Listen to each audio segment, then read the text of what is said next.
Cancer healer center, a new beginning. अर्थसंकल्पात महाराष्ट्रातील metro प्रकल्पांसाठी कोट्यावधी रुपयांची तरतूद. मुंबई मेट्रोसाठी 1255 कोटी तर पुणे मेट्रोसाठी 699 कोटी रुपयांची तरतूद. मुख्यमंत्री फडणवीसांची माहिती. मुंबई अहमदाबाद हायस्पीड रेल्वेसाठी अर्थसंकल्पात 4004 कोटी रुपयांची तरतूद. मुख्यमंत्री फडणवीसांचं ट्विट. नोकरदारांसाठी सर्वात मोठी बातमी, 12 लाखांपर्यंतचं उत्पन्न आता करमुक्त.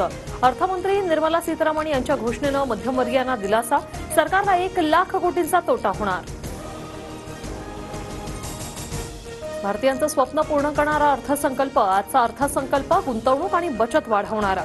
पंतप्रधान नरेंद्र मोदींकडून अर्थसंकल्पाचं कौतुक. मोबाईलचे पार्ट, इलेक्ट्रिक वाहनं स्वस्त होणार. देशांतर्गत मोबाईल फोनचं उत्पादन वाढवण्याचं केंद्र सरकारचं धोरण.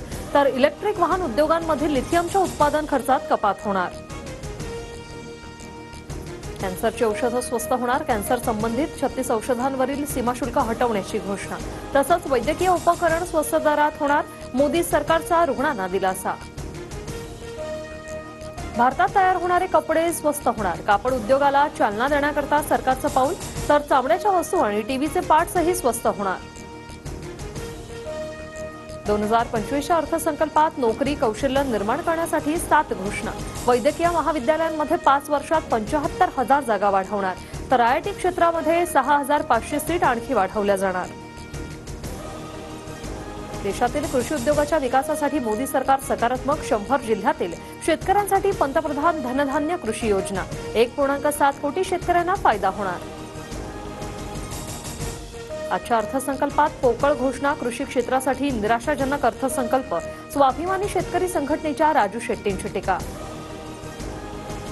दिल्ली महाराष्ट्राला गृहीत धरते, हे आजच्या अर्थसंकल्पातून स्पष्ट. मुख्यमंत्री फडणवीसांनी महाराष्ट्रासाठी विशेष पॅकेज आणायला हवं होतं. अंबादास दानवेंची अर्थसंकल्पावर टीका. बीडचे जिल्हा शल्यचिकित्सक डॉक्टर अशोक थोरात यांनी धनंजय देशमुख यांची भेट घेतली. कुणाला शंका असल्यास भेट घेणं माझं कर्तव्य. अशोक थोरातांची प्रतिक्रिया. तर संपत्तीच्या आरोपांवर योग्य वेळी बोलणार. थोरातांचं वक्तव्य. आम्हाला मदत नको, न्याय हवा. आम्हाला सध्या न्यायाची गरज. नामदेव शास्त्रींच्या विधानावर धनंजय देशमुखांची प्रतिक्रिया.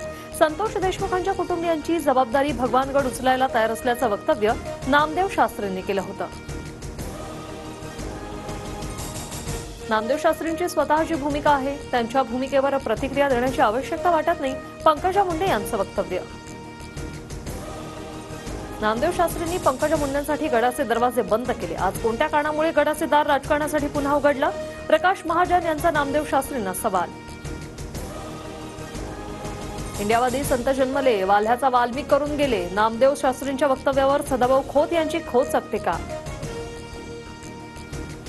राजसाहेब, मुंबईच्या बाहेर या आणि संगमनेर पहा. जनतेला परिवर्तन हवं होतं. आमदार अमोल खताळ यांच्याकडून राज ठाकरेंना संगमनेर भेटीचं आमंत्रण. राज ठाकरेंनी बाळासाहेब थोरातांच्या पराभवावर भाष्य केलं होतं.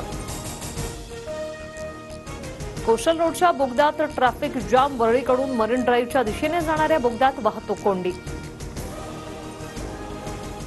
Cancer healer center, a new beginning.